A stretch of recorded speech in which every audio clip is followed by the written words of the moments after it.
ಮುಕ್ತ ಸೀರಿಯಲ್ ಅದು one of the most popular serials. ಆಮೇಲೆ ಇಟ್ ಕ್ರಿಯೇಟೆಡ್ ಅ ಸೆನ್ಸೇಷನ್. ಏನಂದ್ರೆ ಆ ಒಂದು ಟೈಮಲ್ಲಿ ಟೆಲಿಕಾಸ್ಟ್ ಆಗೋ ಟೈಮಲ್ಲಿ ಯಾರು ಎಲ್ಲೇ ಇದ್ರೂ ಟಿವಿ ಮುಂದೆ ಹಾಜರಾಗುವಂತ ಒಂದು ಪರಿಸ್ಥಿತಿ ಕ್ರಿಯೇಟ್ ಮಾಡಿತ್ತು. It was very popular. First Muktha ಬಂತು, ಆಮೇಲೆ ಮುಕ್ತ ಬಂತು, ಅದರ continuation serials. But it was a mega hit. So ಈ ಸೀರಿಯಲ್ ನಿಮಗೆ ಯಾವ ರೀತಿಯಾದಂತ ಒಂದು ಪ್ರಭಾವವನ್ನು ಬೀರ್ತು? How was the shooting time? ಯಾವ ರೀತಿ ಎಂಜಾಯ್ ಮಾಡಿದ್ರಿ? ಏನೇನು ತರಲೆ ತಾಪತ್ರಗಳಾಯ್ತು? ಒಂದು ಶೂಟಿಂಗ್ ಅನ್ನೋಕ್ಕಿಂತ ನಾವು ಪಿಕ್ನಿಕ್ ಮಾಡ್ತಾ ಇದ್ವಿ ಮುಕ್ತ. ಇದನ್ನ ಕೇಳಿ ಕೇಳಿ ಕೇಳಿ ಕೇಳಿ ನಾನು ಪ್ರೈಮರಿ ಸ್ಕೂಲು, ಹೈಸ್ಕೂಲು ಎಲ್ಲ ಮುಗಿಸ್ಬಿಟ್ಟೆ. ಕಾಲೇಜ್ ಬಂದು ಡಿಗ್ರಿ ಬಂದು ಇವಾಗ ಮಜಾ ಟಾಕೀಸ್ ನಡೆಸಿ 125 ಶೋ ಆದ್ಮೇಲೆ ಇದನ್ನೇ ಹೇಳ್ತಾ ಇದಾರೆ ಎಲ್ರು. ಇರೋದನ್ನ ಹೇಳ್ತಾ ಇದೀವಿ. ಪಿಕ್ನಿಕ್ ಅಂದ್ರೆ ಏನ್ ಮಾಡ್ತಾ ಇದ್ರಿ? ಪಿಕ್ನಿಕ್ ಏನಲ್ಲ, ರವಿಕಿರಣ್ ಸ್ಟುಡಿಯೋದಲ್ಲಿ ನಮ್ದು ಶೂಟಿಂಗ್ ಇರ್ತಾ ಇತ್ತು. ನಮ್ ಪ್ರೊಡಕ್ಷನ್ ಮ್ಯಾನೇಜರ್ ಎಲ್ಲ ಅವ್ರದ್ದು ಆಕ್ಟಿಂಗ್ ಇರ್ಲಿ ಇಲ್ದೆಲ್ಲ ಇರ್ಲಿ, ಅಂದ್ರೆ ಅವತ್ತಿನ ದಿವಸದ ಆಕ್ಟಿಂಗ್ ಇರೋರು ಅಷ್ಟು ಜನ ಆರ್ಟಿಸ್ಟ್ ಅಂದ್ರೆ ನಮ್ ಫ್ಯಾಮಿಲಿ. ಸಿದ್ದರಾಜ್ ಕಲ್ಯಾಣ್ಕರ್, ಭಾರ್ಗವಿ ಅಮ್ಮ, ದಿವ್ಯಾ, ನಂದಿನಿ, ನಾನು, ಶ್ರೀನಾಥ್ ವಶಿಷ್ಠ, ವತ್ಸಲ, ನಂಜುಂಡ, ಅಷ್ಟು ನಮ್ ಫ್ಯಾಮಿಲಿ ಫುಲ್. ಒಬ್ರು ಇಬ್ರು ಎಕ್ಸ್ಟ್ರಾ ಆರ್ಟಿಸ್ಟ್ಗಳು. ಮಗಳು ಇವಳು, ನನ್ನ ಮೊಮ್ಮಗಳು. ಸೊ ಅಷ್ಟು ಜನನ 8:30 ಹೋಗಿ ಎತ್ತಾಕ್ಬಿಡೋನು ನರಹರಿ. ಅವನು ನಾವು ಬೈಕೊಳ್ದ್ವಿ, ಪಾಪಿ ನಮ್ದು ಇದ್ರು ಇಲ್ದೇ ಇದ್ರು ನೀನ್ ಇಷ್ಟ ಬೇಗ ಎತ್ತಾಕ್ಬಿಡ್ತಿದ್ಯಾ ಅಂತ ಅನ್ಬಿಟ್ಟು. ಆಮೇಲಿಂದ ಯಾರು ಡೈರೆಕ್ಟ್ ಮಾಡ್ತಾರೆ ಅದ್ರ ಮೇಲೆ ನಮ್ಮ ಒಂದು ದಿನಚರಿ ನಿಗದಿ ಆಗೋದು. ಯಾರು ಡೈರೆಕ್ಟ್ ಮಾಡ್ತಾರೆ ಅಂದ್ರೆ? ಸೊ ವಿನು ಸರ್ ಡೈರೆಕ್ಟ್ ಮಾಡ್ತಾರೆ ಅಂತಂದ್ರೆ 10:30 ಶುರು. ಸಿದನ್ ಸರ್ ಅಂತಂದ್ರೆ ಸ್ವಲ್ಪ ಲೇಟ್. ಯಾಕಂದ್ರೆ ಅವರು ಸ್ಕ್ರಿಪ್ಟ್ ಬರ್ಕೊಂಡು ಅದ್ ಸರಿ ಇದೆಯಲ್ವಾ ನೋಡ್ಕೊಂಡು ಅದೆಲ್ಲ ಮಾಡ್ಕೊಂಡ್ ಬರ್ಬೇಕಾಗಿತ್ತಲ್ಲ. ಸೊ ನಾವೆಲ್ಲರೂ ತಿಂಡಿ ತಿನ್ಬಿಡ್ತಿದ್ವಿ, ಉದ್ದಕ್ ಚಾಪೆ ಹಾಸ್ಕೊಂಡ್ಬಿಡ್ತಿದ್ವಿ, ಮಲ್ಕೊಂಡ್ಬಿಡ್ತಿದ್ವಿ. ತಿರ್ಗಾ 10:30 ಅವ್ನು ಟೀ ತಂದು ಕೊಡೋನು. ನಾವುಗಳೆಲ್ಲ ಕುರ್ಕುಳು ತಿಂಡಿ ತಂದಿರ್ತಿದ್ವಿ, ಅದೆಲ್ಲ ತಿಂತಿದ್ವಿ, ತಿರ್ಗಾ ಮಲ್ಕೊಳ್ತಿದ್ವಿ. 12 ಗಂಟೆಗೆ ಮೆಸೇಜ್ ಬರೋದು, ಸರ್ ಬರ್ತಾ ಇದಾರೆ ಅಂತ. ಎಲ್ಲಾರು ಎದ್ದು ಮೇಕಪ್ ಮಾಡ್ಕೊಂಡು ರೆಡಿ ಆಗ್ತಿದ್ವಿ. ಈಗ ಗೊತ್ತಾಯ್ತಾ ಮುಕ್ತ ಯಾಕೆ ಅಷ್ಟು ವರ್ಷ ನಡೀತು ಅಂತ? ಫಾರ್ಮುಲಾ ಸಿಕ್ತು. ಸ್ವಲ್ಪ ಹೋಗಿ ಮಾಡ್ತಾ ಇದ್ವಿ. ಎಷ್ಟು ಚೆನ್ನಾಗಿ ಹೇಳ್ತೀರಪ್ಪ. ಚೆನ್ನಾಗಿತ್ತು. I want to say this, end of the day ನಾವು ಬೇಗ ಬರ್ತಾ ಇದ್ವಲ್ಲ, ಶೂಟಿಂಗ್ 2 ಗಂಟೆಗೆ ಶುರು ಆಗ್ತಾ ಇತ್ತಲ್ಲ, ಎಂಡ್ ಆಗೋದು ಯಾವಾಗ ಹೇಳಿ? ರಾತ್ರಿ 2 ಗಂಟೆ. ಇವರು 10:30 ಅಷ್ಟೊತ್ತಿಗೆ ನಮ್ಮನ್ನೆಲ್ಲ ಒಂದ್ ಸರ್ಕಲ್ ಅಲ್ಲಿ ಕೂಡಿಸ್ಕೊಂಡು ಎಲ್ಲ ಕಲ್ಸ್ಬಿಟ್ಟು ಇಷ್ಟಿಷ್ಟು ದೊಡ್ಡ ಮುಗಿಸೋ ಅಷ್ಟೊತ್ತಿಗೆ ಅರ್ಧ ಗಂಟೆ ಆಗ್ತಾ ಇತ್ತು. But ma'am, that was amazing. ಎಲ್ಲ ಕಲ್ಸ್ಬಿಟ್ಟು ಕೈ ತುತ್ತು ಕೊಡೋಂತ ಎಲ್ಲೆಲ್ಲಿ ಕಲೆಕ್ಟ್ ಮಾಡ್ಕೊಂಡ್ ಬರ್ತಾ ಇದ್ದ ಮಾತ್ರ ಅದನ್ನ ಗೊತ್ತಾಗಬೇಕು. ಎಲ್ಲ ಹೋಗ್ಬಿಟ್ಟು ಏನಿದೆ ಚಿತ್ರಾನ್ನ ಕೊಡ, ನೆನ್ನೆದ ಮೊಸರನ್ನ ಕೊಡ, ಕೊಡೋರು ಹಂಗೆ ಇರ್ತಾ ಇತ್ತು. ಅಲ್ಲ ಈಗ ಮಧ್ಯ ನಡೀತಾ ಇತ್ತು. ಯಾವಾಗ ಇವ್ರದೆಲ್ಲ ಅವ್ನೊಂದು ಟೀ ತಂದು ಕೊಡೋನಲ್ವಾ 10:30 ಹೊತ್ತಿಗೆ, ಮತ್ತೆ ನಮ್ ತಿಂಡಿಗಳೆಲ್ಲ ವಿಲೇವಾರಿ ಆಗೋದು. ಅದೆಲ್ಲ ಆದ್ಮೇಲೆ ಒಂದ್ 12:15 ಹೊತ್ತಿಗೆ ಒಂದು ಎಕ್ಸ್ಪಿಡಿಷನ್ ಶುರು ಮಾಡೋರು ಇವ್ರು. ರವಿ ಕಿರಣ್ ಇದು ಎಸ್ಟೇಟ್ ಅಲ್ಲಿಂದ ಮುಂದ್ಗಡೆ ಹೋದ್ರೆ ಏನಿದೆ ಹೇಳಿ? ಮೇನ್ ರೋಡ್ ದಾಟ್ ಹೋದ್ರೆ ಏನಿದೆ? ಪೆಟ್ಟಿ ಅಂಗಡಿ ಏನೇನಾಯ್ತು? ಅಲ್ಲ, ಅದನ್ನ ದಾಟ್ ಹೋದ್ರೆ ಒಂದಲ್ಲಿ ಆಶ್ರಮ ಇದೆ ನೋಡಿ, ಆರ್ಟ್ ಆಫ್ ಲಿವಿಂಗ್. ಅಲ್ಲಿಗೆ ಹೋಗಿ ಊಟ ಮಾಡ್ಕೊಂಡ್ ಬಂದ್ಬಿಡೋರು. ಏನಮ್ಮ ನೀನು ಯಾವಾಗಮ್ಮ ಶೂಟಿಂಗ್ ಮಾಡ್ತೀಯಾ? ಇವರು ಮುಕ್ತ ಸೀರಿಯಲ್ ಮಾಡಿದ್ರೆ ಮುಕ್ತ ಸೀರಿಯಲ್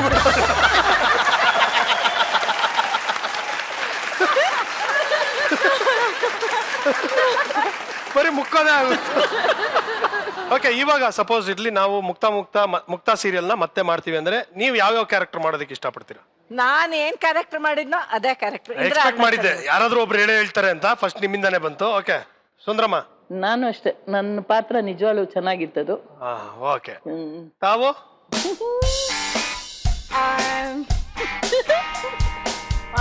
ಸ್ವಾಮೀಜಿ ಕ್ಯಾರೆಕ್ಟರ್.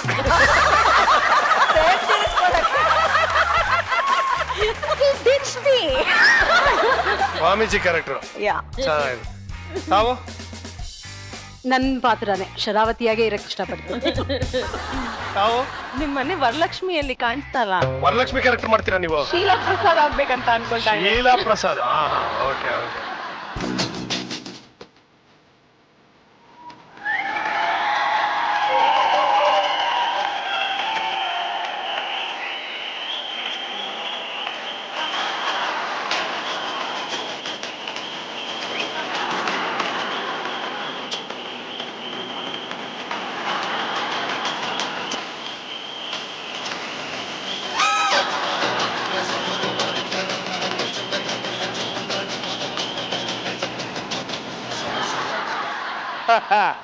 ಜಮೀರ್ ಬರ್ಕಮಲೈ ಅಣ್ಣಮಲೈ ಜೂನ್ ಜುಲೈ.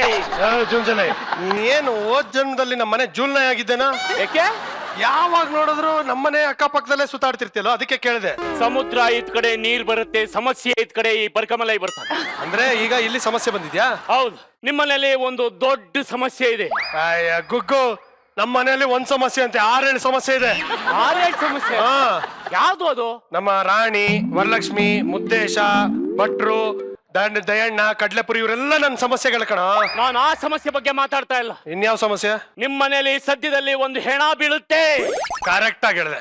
ನೀನು ಬಂದಾಗ್ಲೇ ಡಿಸೈಡ್ ಮಾಡ್ಬಿಟ್ಟಿದೆ, ಬಿಟ್ರೆ ನನ್ನ ಮಗನ ಬಂದು ತಲೆ ತಿಂದ್ಯಾ, ಅದಕ್ಕೆ ನಿನ್ನೇ ಕೊಲೆ ಮಾಡ್ಬೇಕು ಅಂತ ಡಿಸೈಡ್ ಮಾಡ್ಬಿಟ್ಟಿದೆ. ನಿಮ್ ತಲೆ ನನ್ನ ಹೆಣ ಬೀಳುತ್ತೆ ಅಂತ ಹೇಳ್ತಾ ಇಲ್ಲ. ಹಾ. ನಿಮ್ಮ ಮನೇಲಿರೋ ನಿಮ್ಮ ಭಾಮೈದ ಮುದ್ದೇಶ, ಅವನು ಹೆಣ ಬೀಳುತ್ತೆ. ಅವನು ಹೆಣ ಬೀಳುತ್ತಾ? ಹೌದು. ಯಾಕೆ?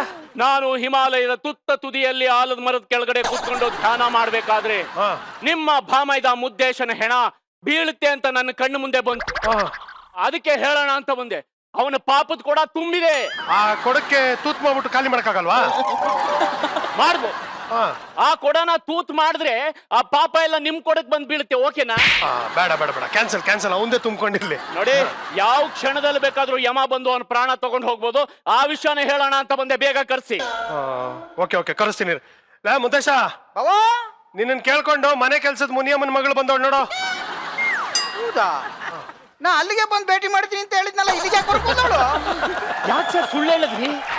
ನೋಡ್ಗುರು, ನಾಯಿಗೆ ಮೂಳೆ ತೋರಿಸಿದ್ರೇನೆ ಅದ್ ಬೇಗ ಬರೋದು. ಹಂಗೆ ಇವನಿಗೆ ನೀನ್ ಬಂದಿದ್ಯಾ ಅಂದ್ರೆ ಬರ್ತಾ ಇರಲಿಲ್ಲ. ಈ ತರ ಡೌ ಮಾಡಿದ್ರೇನೆ ಬೇಗ ಬರೋದು. ನೋಡಿ, ಇನ್ನೊಂದ್ಸಲ ಆ ತರ ಎಲ್ಲ ಮಾತಾಡಿದ್ರೆ ಸರಿ ಹೋಗಲ್ಲ. ಅವನಿಗೆ ನಾಯಿ ಅಂದ್ರೆ ನೀನ್ ಯಾಕೋ ಬೇಜಾರ್ ಮಾಡ್ಕೋತ್ಯಾ? ನನಗೆ ಬೇಜಾರಾಗಿರೋದು ನಾಯಿ ವಿಷಯಕ್ಕಲ್ಲ, ಮತ್ತೆ ಮೂಳೆ ವಿಷಯಕ್ಕೆ. ಮೂಳೆ ವಿಷಯಕ್ಕ? ಹೌದು. ಏನಂಗಂದ್ರೆ? ನನಗೂ ಮೂಳೆ ಅಂದ್ರೆ ತುಂಬಾ ಇಷ್ಟ. ಬೇಕಾದ್ರೆ ಒಂದ್ ಮೂಳೆ ಹಾಕ್ರಿ, ನಾಯಿಗಿನ್ನ ಬೇಗ ತಿಂದು ಬಿಡ್ತೀನಿ. ನಾವಂದ್ರಿ ಕಚ್ಚಡ ನನ್ನ ಮಗ ಮೂಳೆ ತಿಂತಾನೆ. ಮುದ್ದೇಶ, ಬೇಗ ಬರೋ, ಓಡಾಡ್ಬಿಡ್ತಾಳೆ.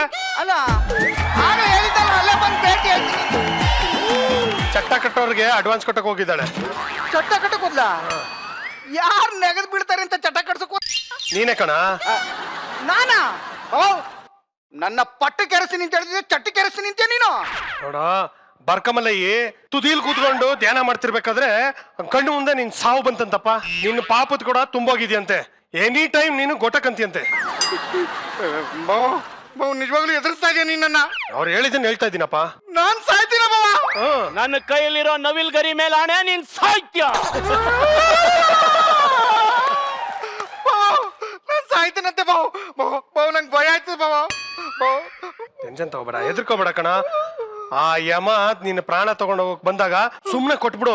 ನಾನ್ ಕೊಡಲ್ಲ, ಆಮೇಲೆ ತಗೊಂಡೋಗು ಅಂತಲ್ಲ ಅಂದ್ರೆ ಕಿರಿಕ್ ಮಾಡಿದೆ ಅಂದ್ಬಿಟ್ಟು ಸರಿಯಾಗಿ ಬಾರಿಸ್ಬಿಟ್ಟು ತಗೊಂಡೋಗ್ತಾರೆ. ಸುಮ್ನೆ ನೀನ್ ಕಿರಿಕ್ ಮಾಡ್ಕೊಳ್ಳೋದು, ನಿನ್ ಮೈ ಕೈ ಎಲ್ಲ ಗಾಯ ಆಗೋದು ಅವೆಲ್ಲ ಬೇಡ ಗುರು.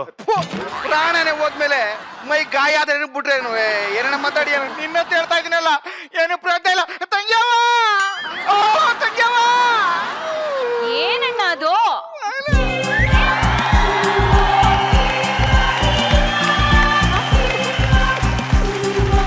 ಅಯ್ಯೋ, ಯಾಕೆ ಹಂಗೆ ಕಿರ್ಚ್ಕೊಳ್ತಿದ್ಯಾ? ನನ್ನ ಪಾಪದ ಕೂಡ ತುಂಬಾ ಬಿಡದಂತೆ. ನಾನು ಆದಷ್ಟು ಬೇಗ ಸತ್ತೋಗ್ಬಿಡ್ತೀನಂತೆ.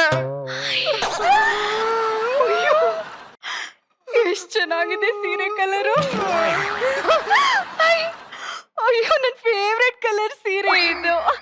ಆಕ್ಚುಲಿ ಏನ್ ಗೊತ್ತಾ, ನಿಮ್ಮ ಬರ್ತ್ಡೇಗೆ ಅಂತ ಒಂದು ಕಾಟನ್ ಸಿಲ್ಕ್ ಸೀರೆನ ನಾನು ಗಿಫ್ಟ್ ಆಗಿ ಎತ್ತಿಟ್ಟಿದ್ದೆ. ನಿಮ್ ಬರ್ತ್ಡೇ ಯಾವತ್ತು ಹೇಳಿ? ಸಾವು ಕಣ್ಣು ಮುಂದೆ ಬಂದು ನಿಂತದೆ ಇಲ್ಲಿ. ನಿನಗೆ ಸೀರೆ ಜುಮ್ಕಿನ ಮುಖ್ಯ ಆಯ್ತು. ಸಾಯಿ ಅಣ್ಣ, ಅಲ್ಲ ಸಾರಿ ಅಣ್ಣ, ಸಾರಿ ಅಭ್ಯಾಸ ಬಲ ಅಣ್ಣ. ಏನ್ ವಿಷಯ ಹೇಳು? ತಂಗ್ಯವ, ನನ್ ಸಾವು ಹತ್ರ ಬಂದ್ಬಿಟ್ಟದಂತೆ. ಯಾವ ಟೈಮಲ್ಲಿ ಬೇಕಾದ್ರೂ ಹೋಗಿ ಹಾಕಿಸ್ಕೊತೀನಂತೆ. ನೀನೇ ನಂಗೆ ಕಾಪಾಡ್ಬೇಕು ತಂಗ್ಯವ. ಅಯ್ಯೋ, ಒಂದ್ ನಿಮಿಷ ಇರೋಣ. ಗುಳೇನ ತರ ಅವಾಗ ಪರವಾಗಿಲ್ಲ. ಅಣ್ಣ ತಗೋ, ಇದನ್ ತಿಂತಾ ಇರೋ. ಚಿತ್ರಾನ್ನ ಅಳ್ಸೋಗಿದ್ಯೋ? ಅಳ್ಸೋಗಿದ್ದದ? ಅದೇ ನಂಗೆ ತುಂಬಾ ಇಷ್ಟ. ಮತ್ತೆ ತಿನ್ಕೊಂಡ್ಬಿಡ್ತೀನಿ. ಅಣ್ಣ ಅಲ್ಲ ಕಣೆ ರಾಣಿ, ಯಾವ ಟೈಮಲ್ಲಿ ಬೇಕಂದ್ರೆ ಪ್ರಾಣ ಹೋಗ್ಬೋದು ಅಂತ ಅವ್ನು ಹೇಳ್ತಾ ಇದ್ದಾನೆ. ಇಷ್ಟ ದಿನ ಕಳ್ಸೋಗಿರೋದು, ಸೀದೋಗಿರೋದು, ನಾಯಿ ಬಿಟ್ಟಿರೋದು ಅದನ್ನೆಲ್ಲ ತಂದು ಇವನು ಕೊಡ್ತಾ ಇದ್ದೆ. ಇವತ್ತಾದ್ರೂ ಒಂದು ಒಳ್ಳೆ ಊಟ ಹಾಕ್ಬಿಟ್ಟು ಕಳಿಸ್ಬರ್ತೀನಿ ಅವ್ನಿಗೆ. ರೀ ನಾನ್ ಇವ್ನ್ಗೆ ಇದನ್ನ ಕೊಟ್ಟಿರೋದು ಇನ್ ಚಪ್ಪರ್ಸ್ಕೊಂಡ್ ತಿನ್ಲಿ ಅಂತಲ್ಲ, ಹೆಂಗಾದ್ರೂ ಮಾಡಿ ನಮ್ಮ ಅಣ್ಣನ ಬದುಕ್ಸೋಣ ಅಂತ. ಅಳ್ಸೋಗಿರೋ ಚಿತ್ರಾನ್ನ ತಿಂದ್ರೆ ಪ್ರಾಣ ಹೆಂಗೆ ಉಳಿಯುತ್ತೆ? ಹೌದು ರೀ, ಚಿಕ್ಕ ವಯಸ್ಸಲ್ಲಿದ್ದಾಗ ನಮ್ಮ ಅಜ್ಜಿ ಹೇಳ್ತಾ ಇದ್ರು, ಯಾರಾದ್ರೂ ಊಟ ಮಾಡ್ತಿರ್ಬೇಕಾದ್ರೆ ಯಮಧರ್ಮರಾಯ ಬಂದು ಅವ್ರ ಪ್ರಾಣನ ತಗೊಂಡ್ ಹೋಗಲ್ವಂತೆ. ಲೇ, ನೀನ್ ಅಡಿಗೆ ತಿಂದ್ರೆ ಪ್ರಾಣ ಅದಾಗದೆ ಹೋಗ್ಬಿಡುತ್ತೆ, ಯಮಧರ್ಮ ಯಾಕೆ ಬರ್ಬೇಕು? ಏ ಸುಮ್ನೆ ನಿಂತ್ಕೊಳ್ಳಿ, ಊಟ ಆಗೋವರೆಗೂ ಕಾದು ಆಮೇಲೆ ಪ್ರಾಣ ತಗೊಂಡ್ ಹೋಗ್ತಾನಂತೆ ರೀ. ಅಲ್ಲ ಕಣೆ, ಯಾವಾಗಿದ್ರು ಹೋಗದೆ ತಾನೆ, ಬೇಗ ಹೋಗ್ಲಿ ಬಿಡು, ನಮಗೂ ಮುಂದಿನ ಕಾರ್ಯ ಮಾಡೋದಕ್ಕೆ ಈಸಿ ಆಗುತ್ತೆ. ಬೇಗ ತಿನ್ನ ರೀ. ಮುಚ್ಚ್ರಿ ಬಾಯಿ ನೀವು. ಅಣ್ಣ ನೋಡಿಲಿ, ನೀನ್ ಈ ಚಿತ್ರಾನ್ನ ಎಷ್ಟು ನಿಧಾನವಾಗಿ ತಿಂತೀಯೋ ಅಷ್ಟೊತ್ತು ಸೇಫ್ ಆಗಿರ್ತೀಯ. ಅಗಳ ಹಂಗೆ ಮಾಡ್ತೀನಿ ನೋಡಿಲಿ, ಈ ತಗೊಂಡು ಚೀಪ್ ತಾಕ್ಬೋದು, ಚೀಪ್ ತಾಕ್ತೀನಿ. ನಿಮ್ದೇನ್ ತಲೆನಾ ಇಲ್ಲ ಡಸ್ಟ್ಬಿನ್? ಈ ಸತ್ಯ ಇಷ್ಟಿರ ನನ್ನೊಬ್ಬರಿಗೆ ಗೊತ್ತಿದ್ದು, ನಿನ್ಗೂ ಗೊತ್ತಾಗೋಯ್ತಾ? ಯೋ ಯಾಕ ಹಂಗಂತಿದ್ಯಾ? ನಾನೇನ್ ಮಾಡ್ದೆ? ಅಲ್ಲ ರೀ, ಊಟ ಮಾಡ್ತಾ ಇರೋ ತನಕ ಇವನ್ ಪ್ರಾಣ ಹಂಗೆ ಇರುತ್ತೆ ಅಂತ ಹೇಳ್ತಿರಲ್ಲ, ಯಾವಾಗ್ಲೂ ಊಟ ಮಾಡ್ತಿರಕ್ಕಾಗುತ್ತಾ? ರಾತ್ರಿ ನಿದ್ದೆ ಮಾಡುವಾಗ ಊಟ ಮಾಡಕ್ಕಾಗುತ್ತಾ? ಬೆಳಗ್ಗೆ ಎದ್ದು ಊಟ ಮಾಡಕ್ಕಾಗುತ್ತಾ? ಆಮೇಲೆ ಸ್ನಾನ ಮಾಡ್ಬೇಕಾದ್ರೆ ಊಟ ಮಾಡಕ್ಕಾಗುತ್ತಾ? ಏನು ಅಂತ ಮಾತಾಡ್ತಿರ್ರಿ? ಕರೆಕ್ಟು ಇವ್ನು ಹೇಳ್ತಾರ ಕರೆಕ್ಟು. ನಾನು ಯಾವಾಗ್ಲೂ ಕರೆಕ್ಟ್ ರೀ. ಅದೇನ್ ಮಾಡ್ತಿರೋ ನನಗೆ ಗೊತ್ತಿಲ್ಲ, ನಮ್ಮ ಅಣ್ಣ ಮಾತ್ರ ಸಾಯ್ಬಾರ್ದು ರೀ, ಅವ್ರು ಬದುಕಿರ್ಬೇಕು. ಅವನೇನಾದ್ರೂ ಸಾಯಕ್ ಬಿಟ್ರೆ ನನ್ ಮೇಲೆ ಆಣೆ ಅಷ್ಟೇ. ಸರಿ, ನಾ ಮಾತಾಡ್ತೀನಿ. ಬಾಳೆಲೆ ಬರ್ಕಮಲೆ. ಬರ್ಕಮಲೆ, ಬರಲಿ. ನೋಡಪ್ಪ, ನಮ್ಮ ಹುಡುಗ ತುಂಬಾ ಒಳ್ಳೆಯವನು, ಚಿಕ್ಕ ವಯಸ್ಸು, ಅವನು ಸಾಯ್ಬಾರ್ದು. ಆತರ ಏನಾದ್ರು ಮಾಡು. ಏನ್ ಸರ್ ಇಷ್ಟು ಈಸಿಯಾಗಿ ಹೇಳ್ಬಿಟ್ರಿ? ಇಷ್ಟಪಟ್ಟಾಗ ಗ್ಯಾಸೇ ಬಿಡಕ್ಕಾಗಲ್ಲ, ಇನ್ ಯಮ ಬಂದು ಪ್ರಾಣ ಬಿಟ್ಟು ಹೋಗ್ತಾನ? ನಮ್ಮಲ್ಲಿ 2 ಸಿಲಿಂಡರ್ ಎಕ್ಸ್ಟ್ರಾ ಖಾಲಿ ಅವೇ ತಗೊಂಡೋಗೋ. ನಾನು ಆ ಸಿಲಿಂಡರ್ ಹೇಳ್ತಿಲ್ಲ, ದೇಹ ಅನ್ನೋ ಸಿಲಿಂಡರ್ ಬಗ್ಗೆ ಹೇಳ್ತಾ ಇದ್ದೀನಿ. ಆಯುಸ್ ಮುಗಿದ್ರೆ ಹೋಗ್ಬೇಕು ಅಂತ ಹೇಳ್ತಾವನೆ. ಅಲ್ಲ ಗುರು, ನಮ್ಮ ಅಕ್ಕ ವರಲಕ್ಷ್ಮಿ ನೋಡಿದೀಯ, ಯಮಲೋಕದಲ್ಲಿರೋ ಎಲ್ಲರಿಗಿಂತಲೂ ಸೀನಿಯರು. ಅವಳ ಬಿಟ್ಬಿಟ್ಟು ನನ್ನ ಯಾಕಪ್ಪ ತಗಡೆ ಬಂದಿದ್ಯಾ ನೀನು? ಯಾಕೆ ಅಂದ್ರೆ ನಿಮ್ಮ ಅಕ್ಕ ವರಲಕ್ಷ್ಮಿ ನಿನ್ನಷ್ಟು ಪಾಪ ಮಾಡಿಲ್ಲ. ಅಯ್ಯಯ್ಯ, ನಿಂಗೆ ಯಾರ ಸುಳ್ಳು ಹೇಳಿದಾರೆ? ಇವನು ಪಾಪ ಮಾಡಿಲ್ಲ, ಇವನು ಇನ್ನೂ ಮದ್ವೆನೇ ಆಗಿಲ್ಲ. ರೀ, ನಿಮಗ್ ನನ್ ಜೊತೆ ಮದ್ವೆ ಆಗಿದೆ ತಾನೆ, ನಿಮ್ಗೆ ಯಾಕೆ ಇನ್ನು ಪಾಪು ಆಗಿಲ್ಲ? ಅವ್ರು ಹೇಳ್ತಾ ಇರೋದು ಪಾಪ, ನೀವು ಮಾತಾಡ್ತಿರೋದು ಪಾಪು ಬಗ್ಗೆ. ನೋಡಿ, ಏನಾದ್ರೂ ಆಗಿರ್ಲಿ, ನಮ್ಮಣ್ಣ ನನಗ್ ಬೇಕೇ ಬೇಕು. ನಮ್ಮಣ್ಣ ಇಲ್ದೆ ನನ್ ಬದುಕಿರಲ್ಲ ರೀ. ಜೂನ್ ಜುಲೈ ಕಾಲ್ ಬಿಡಲೇ, ಜೂನ್ ಜುಲೈ ಕಾಲ್ ಬಿಡಲೇ, ಜೂನ್ ಜುಲೈ ಕಾಲ್ ಬಿಡಲೇ. ಇಲ್ಲ, ಜೂನ್ ಜುಲೈ ಇಲ್ಲ, ನಾನಿನ್ ಕಾಲ್ ಬಿಡಲ್ಲ. ಬಿಡಕ್ಕೆ ಹೇಳಿ ಸರ್, ಪ್ಯಾಂಟ್ ಕಿತ್ಕೊಂಡ್ಬಿಟ್ಟಾರು. ರಾಣಿ, ಯಾಕೆ ಓಯ ಮಾಡ್ತಾ ಇದ್ಯಾ? ಓಯೆ ಅಂದ್ರೆ ನಾನು ಓವರ್ ಆಕ್ಟಿಂಗ್ ಮಾಡ್ತಿದ್ದೀನಿ ಅಂತನಾ? ಅಲ್ಲಮ್ಮ, ಓವರ್ ಅಫೆಕ್ಷನ್ ತೋರಿಸ್ತಾ ಇದೆಯಾ ಅಂತಂದೆ. ಓಯೆ ಮತ್ತೆ ಇರೋದಿಲ್ವೇನ್ರಿ? ನೋಡ್ರಿ, ನೋಡಿ, ನಮ್ಮಣ್ಣ ದೊಡ್ಡ ನಾಲಾಯಕ್ ಇರಬಹುದು. ಸ್ಕೂಲ್ ಮಕ್ಳು ಟಿಫನ್ ಕ್ಯಾರಿಯರ್ನ ಕತ್ಕೊಂಡು ಹಿತ್ಲ ಹೋಗಿ ಅದನ್ನ ಚಪ್ಪರ್ಸ್ಕೊಂಡು ತಿನ್ಬಹುದು. ನೋಡೋದಕ್ಕೆ ಮಕ್ಳು ಕಳ್ಳನ್ ತರ ಕಾಣ್ಬೋದು. ಆದ್ರೆ ಏನೇ ಆದ್ರೂ ನಮ್ಮಣ್ಣ ರೀ, ನಮ್ಮಣ್ಣ ಇಲ್ದೆ ನನ್ ಬದುಕಿರಕ್ ಆಗಲ್ಲ ರೀ, ಆಗಲ್ಲ. ಜೂನ್ ಜುಲೈ ಜೂನ್ ಜುಲೈ ನೋಡ, ಅಣ್ಣ ತಂಗಿ ಪ್ರೀತಿ ನೋಡ ಹೆಂಗಿದೆ. ನೀನು ನಿನ್ನ ಸರ್ವಿಸ್ ಅಲ್ಲಿ ಎಷ್ಟು ಮನೆ ಹಾಳು ಮಾಡಿರ್ತೀಯ, ಅದೇ ತರ ನಮ್ಮನೇನ ಹಾಳು ಮಾಡ್ಬಿಡು. ನನ್ನ ಪ್ರಾಣ ಕಾಪಾಡೋದು ನಿನಗೆ ಮನೆ ಹಾಳು ಮಾಡ್ದಂಗ? ತಿನ್ನೇನಲ್ಲ, ನಿನ್ನಿಂದ 4 ಕಾಸು ಪ್ರಯೋಜನ ಇಲ್ಲ. ಊಟಕ್ಕೆ ದಂಡ, ಭೂಮಿಗೆ ಭಾರ. ನೀನ್ ಸತ್ರೇನೋ ಬದುಕಿದ್ರೇನೋ. ಹೌದೌದು, ನಾನು ಊಟದ ದಂಡ. ನೀನ್ ದೊಡ್ಡ ಸೈಂಟಿಸ್ಟು, ಟಿವಿ, ಮೊಬೈಲು, ಕರೆಂಟು ಎಲ್ಲ ಕಂಡಿದ್ ನೀನೇ ಅಲ್ವಾ? ಅಯ್ಯೋ, ಸ್ವಲ್ಪ ಸುಮ್ಮನೆ ಇರಿ ನೀವು.